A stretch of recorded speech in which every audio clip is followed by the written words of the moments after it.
Hello everyone, আসসালামু আলাইকুম। আজকে কথা বলবো বর্ডার গার্ড বাংলাদেশের যে চাকরি বিজ্ঞপ্তি প্রকাশিত হয়েছে আপনাদেরকে মাঠে অর্থাৎ যেদিন পরীক্ষা হবে বা পরীক্ষার সময় আমাদের কি কাগজপত্র অবশ্যই সাথে করে নিয়ে যেতে হবে বিষয় নিয়ে আজকের ভিডিওতে আমরা কথা বলবো।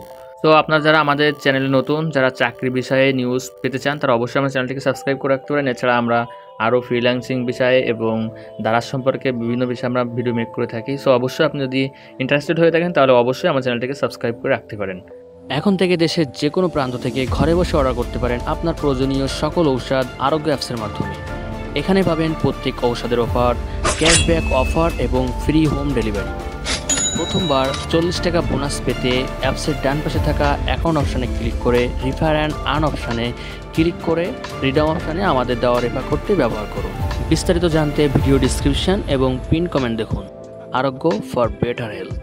মাঠে যাওয়ার জন্য যে কাগজপত্রগুলো নিয়ে যেতে হবে সেক্ষেত্রে আপনারা সার্কুলারটা যদি ভালো করে পড়ে নেন তাহলে আপনারা জানতে পারবেন। সো এখানে দেখতে পাচ্ছেন সার্কুলারের 9 নম্বরে বলা হচ্ছে যে ভর্তির সময় আবশ্যিকভাবে যা সঙ্গে আনতে হবে: শিক্ষাগত যোগ্যতা বা সনদপত্রের মূল কপি, সত্যায়িত ছায়া কপি বা ফটোকপি, যেটা ওটা, ঠিক আছে। 2 নম্বরে দেখতে পাচ্ছি সংশ্লিষ্ট বিশ্ববিদ্যালয় শিক্ষা প্রতিষ্ঠানে প্রধান শিক্ষক অধ্যক্ষ কর্তৃক শিক্ষাগত যোগ্যতার মূল প্রশংসাপত্র, সত্যায়িত ছায়াকপি, যাতে প্রার্থী স্থায়ী ঠিকানা ও জন্ম তারিখ উল্লেখ থাকবে।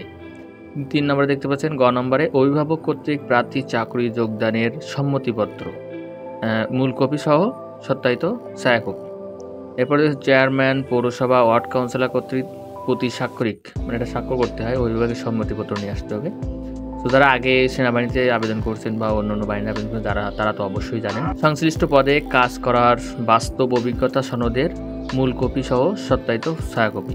যারা হচ্ছে আপনার বাবুসি বা হচ্ছে অন্যান্য পদে যেমন ড্রাইভিং লাইসেন্স বা এরকম যদি কাগজপত্র থাকে, নির্দিষ্ট কয়েকটা পদ রয়েছে, মোট 19টা পদ রয়েছে কিন্তু, ঠিক আছে।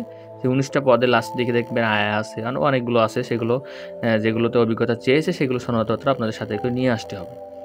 এরপর দেখতেছেন ইউনিয়ন পরিষদ, পৌরসভা চেয়ারম্যান, ওয়ার্ড কাউন্সিলরের নিকট হতে বাংলাদেশ জাতীয় নাগরিকত্ব সনদপত্রের মূল কপি সহ সত্যায়িত ছায়াকপি। এরপর দেখতেছেন প্রথম শ্রেণীর গেজেট অফিসার কর্তৃক প্রদত্ত চারিত্রিক সনদপত্র 2 কপি। এরপরে সদ্য তোলা নীল ব্যাকগ্রাউন্ডে সম্বলিত ল্যাবে প্রিন্টকৃত 11 কপি পাসপোর্ট সাইজের রঙিন ছবি। এখানে 1 কপি ছবি ইউপি চেয়ারম্যানের, ওয়ার্ড কাউন্সিলর দ্বারা সত্যায়িত এবং 10 কপি সত্যায়িত ব্যতীত, ঠিক আছে। আচ্ছা, এরপর দেখছেন স্থায়ী চেয়ারম্যান কর্তৃক প্রদত্ত বৈবাহিক সনদপত্রের মূল কপি সহ সত্যায়িত ছায়াকপি বা বিবাহিতদের ক্ষেত্রে কাবিননামা সহ, ঠিক আছে। এরপর দেখতে পাচ্ছেন জাতীয় পরিচয়পত্রের মূল কপি সহ সত্যায়িত ছায়াকপি।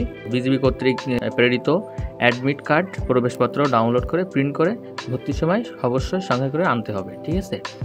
মুক্তিযোদ্ধা ও বীরাঙ্গনা সন্তান হিসেবে শনাক্তকরণের জন্য স্থায়ী ঠিকানা স্থায়ী ইউনিয়ন পৌরসভা চেয়ারম্যান অথবা ওয়ার্ড কাউন্সিলর কর্তৃক ঔরসজাত সন্তান হিসেবে প্রদত্ত প্রত্যয়নপত্র, যা সংশ্লিষ্ট উপজেলা নির্বাহী অফিসার সহ প্রথম শ্রেণীর ম্যাজিস্ট্রেট দ্বারা প্রতি স্বাক্ষরিত হতে হবে। মুক্তিযোদ্ধা কোটার ভর্তির পর কোনো প্রার্থী জমাকৃত মুক্তিযোদ্ধা সনদপত্র ভুয়া প্রমাণিত হলে সংশ্লিষ্ট প্রার্থীর বিরুদ্ধে ফৌজদারি আইনে বিচারের জন্য তাকে পুলিশের নিকট সোপর্দ করা হবে, ঠিক আছে। অবশ্যই এটা অরিজিনাল হতে হবে।